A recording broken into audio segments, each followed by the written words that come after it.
Hi guys, welcome to Anushala by Anushri. In this lecture of French Revolution, we are going to study about the women's participation.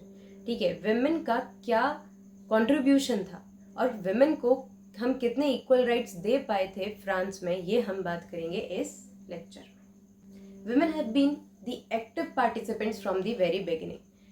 कैसे? हमने देखा है कि जब third state में जो वर्कर हैं, जो फार्मर हैं, जब वो रेवोल्यूशन पर जा रहे हैं, जब वो आर्मीज में वॉलेंटियर के लिए जा रहे हैं, तो वहाँ पर वेमेन है, वो अपने घर के लिए लाइवलीहुड अर्न कर रही है. ठीक है, घर में बच्चों की देखभाल कर रही है और पूरी तरीके से सब कुछ हैंडल सिंगल हैंडेडली कर रही है. ठीक है, तो डायरेक्टली और इनडायरेक्टली वेमेन का पार्टिसिपेशन रेवोल्यूशन में बहुत शुरू से था. Third state women were earning a living. ठीक है, फर्स्ट स्टेट की वेमेन को अर्न करने का अधिकार नहीं था, लेकिन थर्ड स्टेट की जो वेमेन है, they were actually earning a living for their family. No access to education और जॉब ट्रेनिंग. अब यहाँ पर हम ये देखने वाले हैं कि वेमेन बिना एजुकेशन और बिना किसी जॉब ट्रेनिंग के, बिना किसी स्किल ट्रेनिंग के भी एक्टिवली पार्टिसिपेट कर रही थी. है, यहाँ पर थर्ड स्टेट की जो वेमेन थी, उनको एजुकेशन का या फिर किसी भी प्रकार की स्किल को लेने का राइट नहीं था. But there were some women belonging to the first and second state जिनको कुछ हद तक एजुकेशन मिलती थी. Fine. Now the women have started their own political clubs and newspaper. ये कहानी कब की है? जब थर्ड स्टेट में पॉलिटिकल ग्रुप्स बनते हैं. ठीक है, पॉलिटिकल क्लब्स बनते हैं. जैसे हमने देखा था Jacobin club, but Jacobin club was only for main. जब विमेन देखती हैं कि पॉलिटिकल क्लब्स बन रहे हैं, वहां पर लोग पॉलिटिक्स के बारे में डिस्कस कर रहे हैं, अपने एक्शंस को प्लान कर रहे हैं, तो विमेन भी अपना पॉलिटिकल ग्रुप या पॉलिटिकल क्लब जो है उसको क्रिएट करती हैं. They also even started their newspapers. One of the famous political clubs of women was society of revolutionary and republican women. ठीक है, जैकोबिन क्लब की तरह ये भी एक विमेन का पॉलिटिकल क्लब हुआ करता था. ठीक है, और इस पॉलिटिकल क्लब की डिमांड क्या थी? इनको मेन के जैसे इक्वल पॉलिटिकल राइट्स चाहिए थे. ठीक है, जो पॉलिटिकल राइट्स मेन के पास है, वही पॉलिटिकल राइट्स किसको भी मिलने चाहिए? वेमेन को. पॉलिटिकल राइट्स का मतलब क्या है? राइट्स यानी अधिकार, और पॉलिटिकल का मतलब है कि जब हम पॉलिटिकल एस्पेक्ट में बात कर रहे हैं, ठीक है, जैसे कि राइट टू वोट होना चाहिए, इलेक्शंस में कंटेस्टेंट बनने का या इलेक्शन में कैंडिडेट बनने का अधिकार होना चाहिए, इनको भी गवर्नमेंट ऑफिस को होल्ड करने मिलना चाहिए. मतलब जो पॉलिटिकल राइट्स हम मेन को दे रहे हैं, वही पॉलिटिकल राइट्स किसको भी देने चाहिए? वेमेन को. ये डिमांड थी इस पॉलिटिकल क्लब की. But what happened, constitution of 1791, इनकी डिमांड तो पूरी होती नहीं है, लेकिन 1791 में जो कॉन्स्टिट्यूशन बनता है वो क्या करता है? विमेन को पैसिव सिटीजन्स बना देता है. 1791 के कॉन्स्टिट्यूशन में लिखा जाता है कि दो टाइप के सिटीजन्स होंगे, active citizens and passive citizens. Active citizens were those who can vote in the elections. and कौन होंगे एक्टिव सिटीजन्स? men only.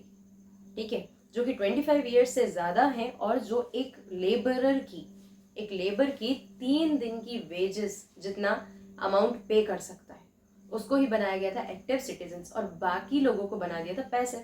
ठीक है, वेमेन जो 25 के ऊपर हैं, जो पैसा अर्न कर रही हैं, जो कि 3 डेज एक लेबरर की वेज का पे कर सकती है, उनको भी एक्टिव सिटीजन्स में इंक्लूड नहीं किया गया था.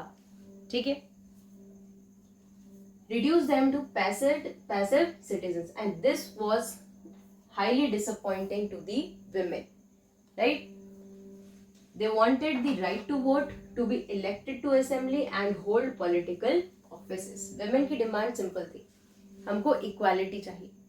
ठीक है, equality in terms of politics. ठीक है, राइट टू वोट होना चाहिए, right to hold the government offices होना चाहिए, and right to contest the election. है ना, कि हम भी इलेक्शन में खड़े हो सकते हैं और वोट लेकर क्या करेंगे?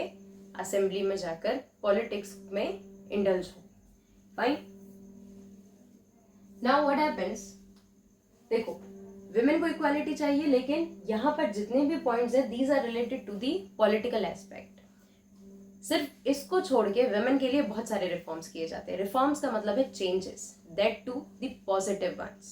ठीक है, रिफॉर्म्स मतलब पॉजिटिव चेंजेस.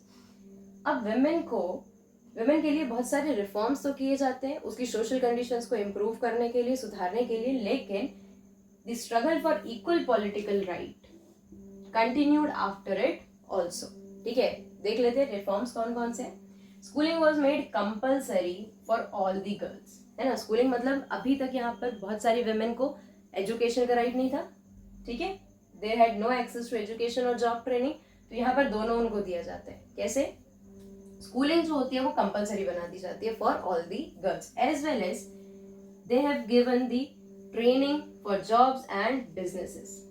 उनको बिजनेसेस, स्मॉल बिजनेसेस, क्राफ्ट्स के लिए, ठीक है, और बहुत सारे ऐसे छोटे छोटे बिजनेसेस के लिए, फार्मिंग के लिए उनको ट्रेनिंग दी जाती है, right. And earlier what happened, third estate में जनरली ये हो रहा था कि जो फादर्स होते थे वो एक बहुत यंग एज में डॉटर्स को की मैरिज करा देते थे, ठीक है, that to a forceful marriage.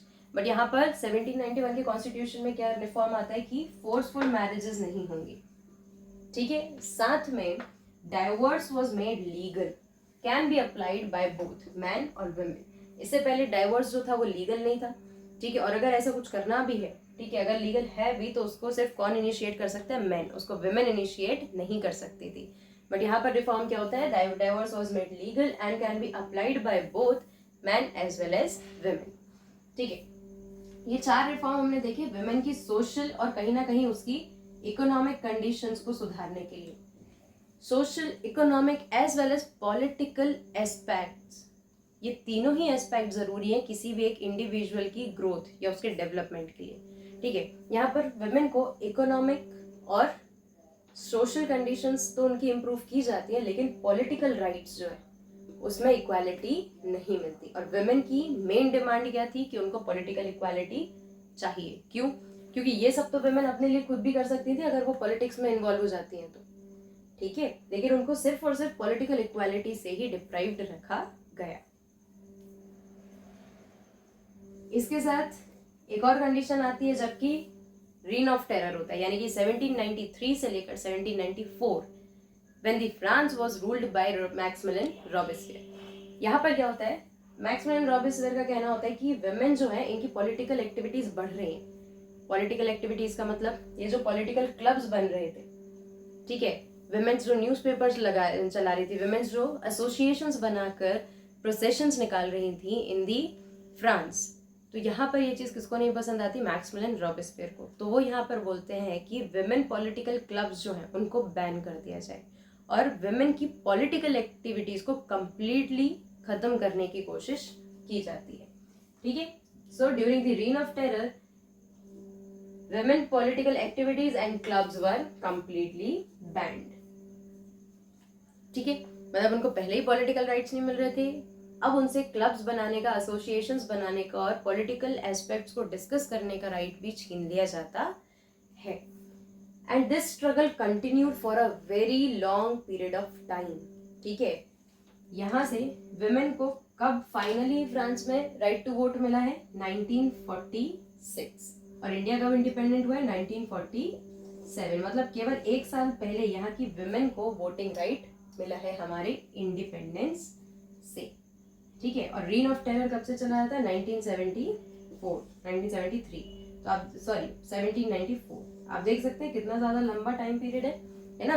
150-200 साल तक वुमेन जो है वो अपने इक्वल पॉलिटिकल राइट्स के लिए वहां पर लड़ाई करती नजर आ रही थी, ठीक है। लेकिन 1946 में उनको फाइनली राइट टू वोट मिलता है in France. And their struggle, इनका जो स्ट्रगल है फॉर इक्वल वोटिंग राइट्स जो इतना लंबा है, ये यूरोप में रहने वाली और इवन वर्ल्ड में रहने वाली सारी फीमेल्स को, सारी वुमेन को इंस्पायर करते हैं कि किस तरीके से वुमेन अपने इक्वल पॉलिटिकल राइट्स के लिए स्ट्रगल करती रही हैं, right. So I hope I made it clear to you, and if you have any doubt, do ask me in the comment section. Don't forget to like, comment, share and subscribe. Thank you.